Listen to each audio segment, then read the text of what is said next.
Hi everybody. So if you are here in this video is because you're trying to do your website, you're trying to plan it, get it done, get it created, developed and everything like that. So you are in the right place. I know it's really stressful, you don't know where to start. There's a lot of things that you have to know, a lot of things that you have to plan.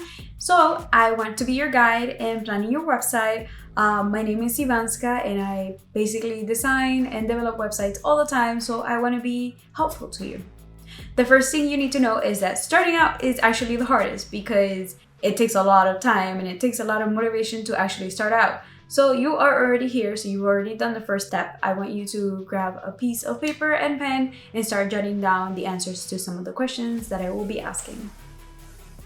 So basically the first thing that you need to know is the main purpose for creating your website.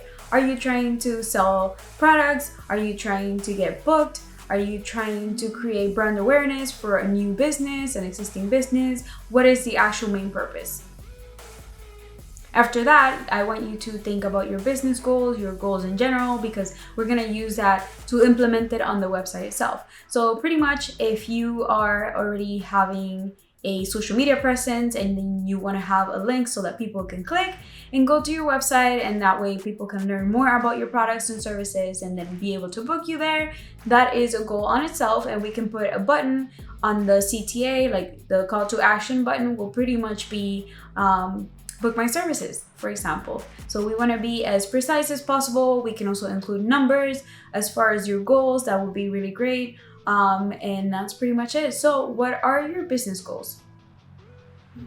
Okay, now that we have the main reason, we have your goals, now we're gonna look into the types of website. You gotta figure out what type of website you actually need and what functionalities you actually need for that website.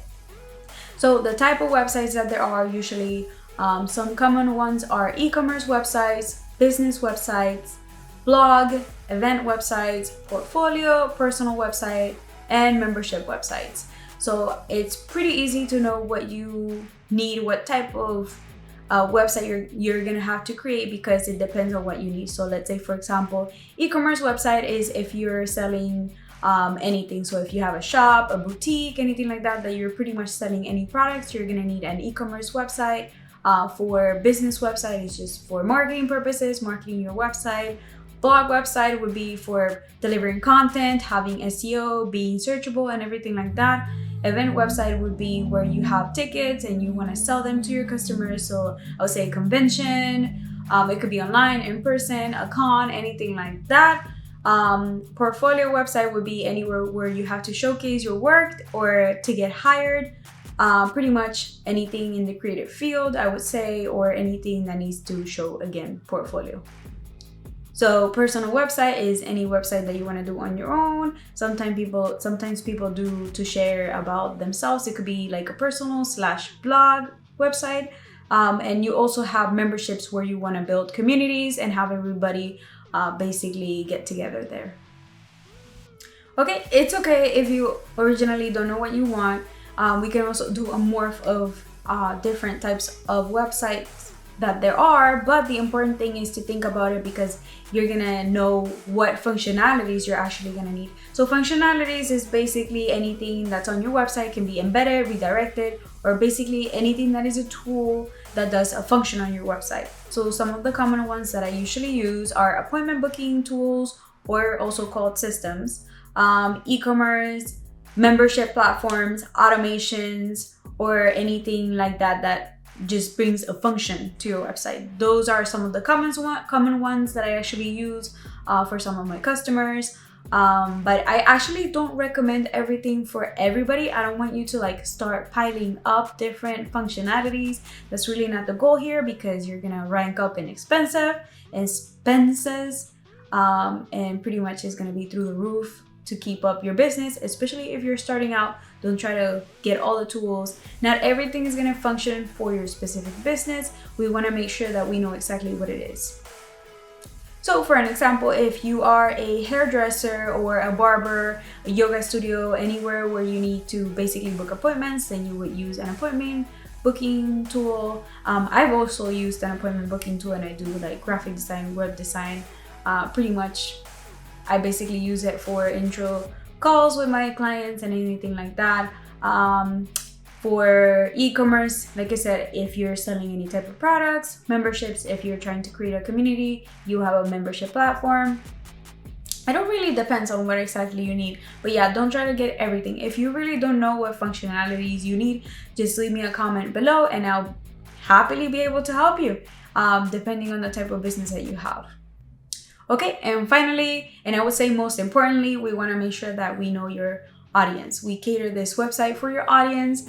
If you are an existing business and you have a social media presence, or you already had a website, then I want you to pull all the demographics so that way we know the age and who these people actually are, because you're building this for them pretty much. And you want to make sure that you know what they like, what colors maybe, what type of words they like if they talk in a certain way, if they dress in a certain way. We want to make sure that we capture all of that and put it on the website.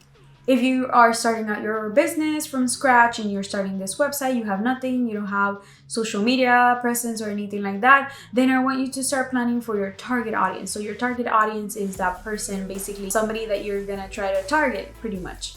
And that person, I want you to define who that person is, what they like, how they dress, everything. Some people go really far and they even put a name to this person, so that way we can have a name.